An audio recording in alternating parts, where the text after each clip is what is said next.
Hello, welcome back to Classroom in a Book.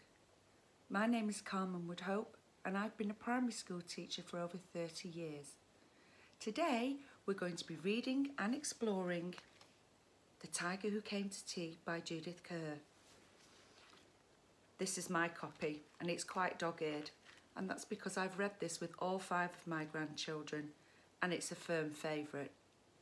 So if you've got your own copy, now would be a good time to go and get it. Although the book can be read on quite a simple level, it's about a tiger who came to tea, it can also be interpreted as a vision from the past, an underlying threat robbing the family of everything it owns and disrupting the comforting routine of a young child's life. Why? Judith Kerr wrote this book over 50 years ago. And as a young child in Nazi Germany, she was very aware of the threat of somebody coming and disrupting your life and taking everything away. Her father was strongly outspoken against the Nazi regime and was put on a watch list. However, there are also many exciting and wonderful things to do with childhood that are in this book as well. So, if you're sitting comfortably, we'll begin. The Tiger Who Came to Tea by Judith Kerr.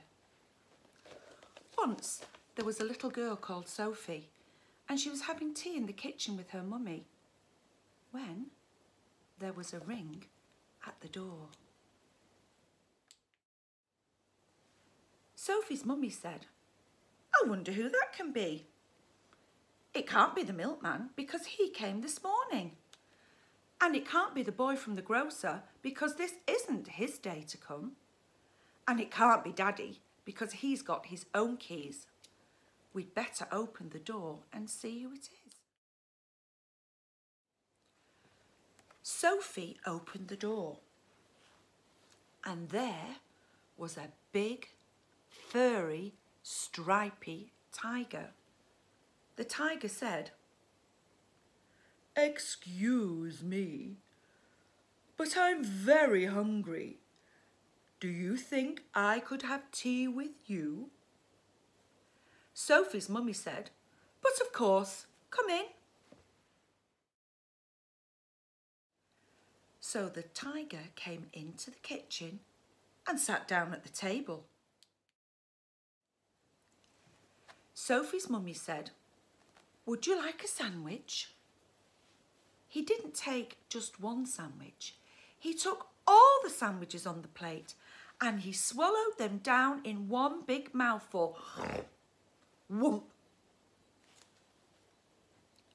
And he still looked hungry. So Sophie passed him the buns.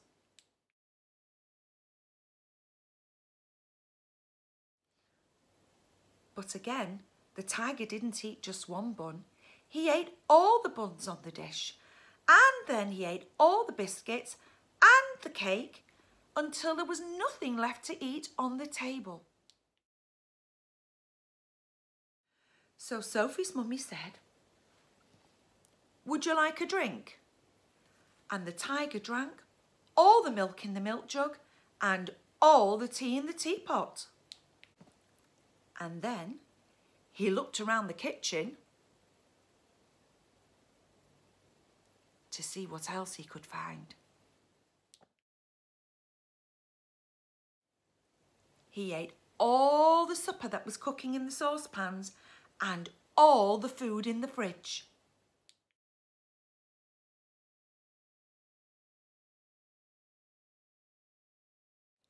And all the packets and tins in the cupboards.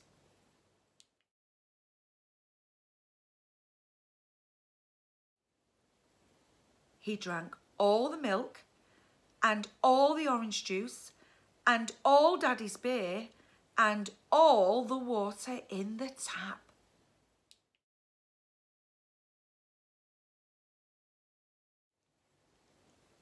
Then he said, "Thank you for my nice tea.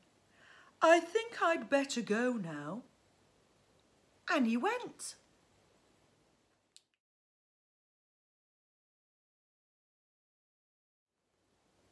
Sophie's mummy said, "I don't know what to do. I've got nothing for Daddy's tea. The tiger has eaten it all."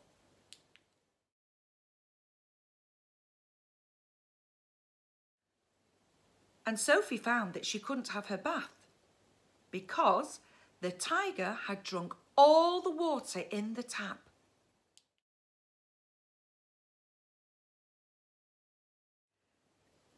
Just then, Sophie's daddy came home.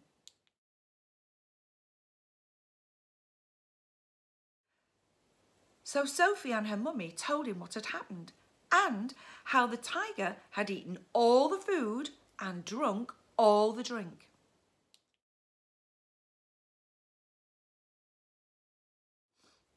So Sophie's daddy said, I know what we'll do. I've got a very good idea. We'll put on our coats and we'll go to the cafe. So they went out in the dark and all the street lamps were lit and all the cars had their headlights on and they walked down the road to a cafe.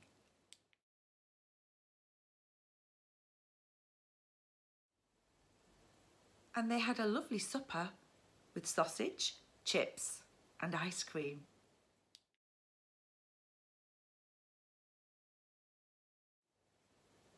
And in the morning, Sophie and her mummy went shopping and they bought lots more things to eat.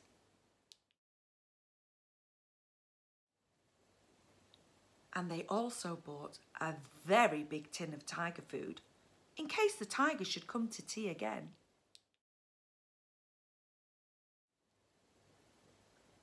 But he never did.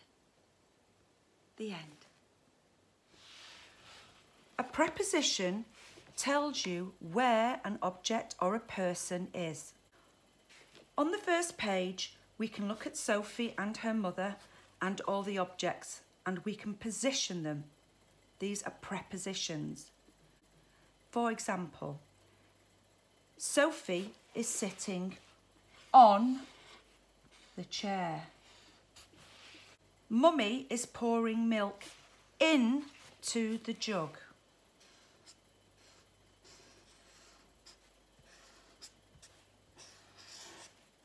Sophie's feet are under the table.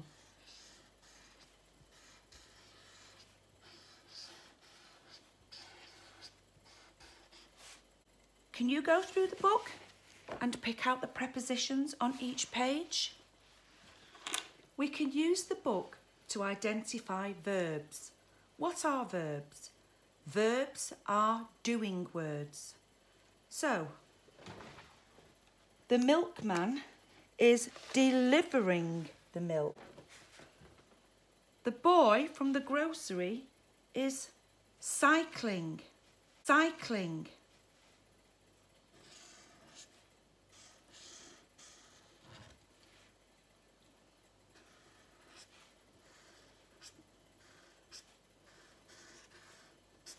I'm not using joined up writing at this stage because I'm anticipating that younger children will be learning to form single letters correctly. Daddy is holding keys.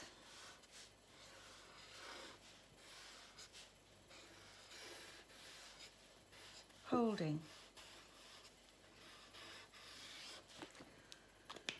There are lots of other verbs on this page. Mummy is thinking. Thinking is a doing word, it's a verb. Can you go through the book and find other verbs in the story and have a go at writing them down? Verbs, doing words. Nouns are names of things. Throughout the book, there are lots of things that are nouns. Let's have a go at picking out some of the nouns on this page. Cup, tail. The tiger has a tail. Shoe. That also is a noun. Tiger. Because we haven't given the tiger a name, it starts with a lowercase t. However, there is only one Sophie in the story, and a name of a person is a proper noun, and proper nouns start with a capital letter. It is her name, but is a proper noun, and so starts with a capital letter. So nouns are the names of things. Can you go through the book and see how many other nouns you can spot?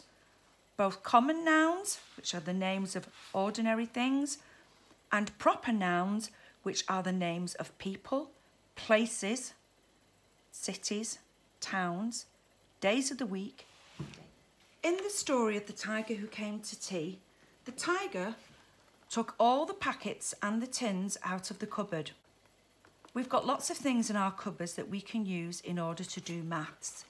And this is a very good start for younger children, certainly something I do with my 2-year-old and 3-year-old grandchildren. It's very important to consolidate very early on number bonds to 10. From my cupboard, I've just got some pasta, anything where you can make 10. I've drawn around 2 soup bowls to make 2 circles. I've put the plus sign in the middle, and for that we can use lots of different words: plus, add, and, as well as, and an equals 10. I'm now going to take my pasta and I'm going to ask a young child, if I was working in a classroom, or one of my grandchildren if I was working with them at home, to make 10 in as many different ways as they can, and then we would write it down. So 1 and 1, 2, 3, 4, 5, 6, 7, 8, 9. 1 add 9 equals 10. Then I would ask them to mix the pasta up again using 10 still, and add 2 different numbers together.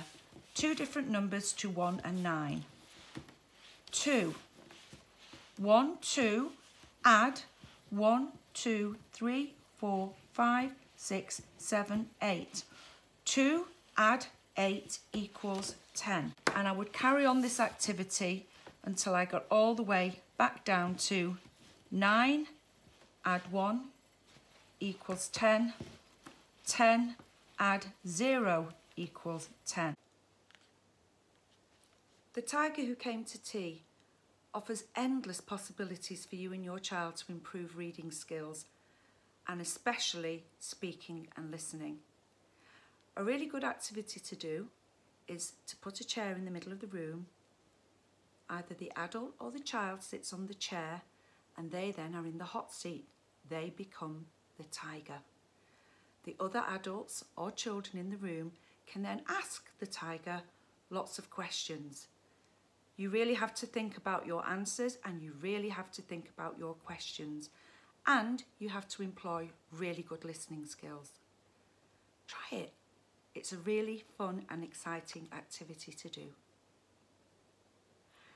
I hope you've really enjoyed listening to The Tiger Who Came to Tea by Judith Kerr, and I hope that you also enjoy doing many of the English and maths activities that I've suggested for you today. Please let me know and send in your pictures if you do any of the activities. I'd be very happy to see them. And also your suggestions for activities to do with the Tiger Who Came to Tea. For now, enjoy the rest of your day. Happy reading. See you here tomorrow for another book. Goodbye.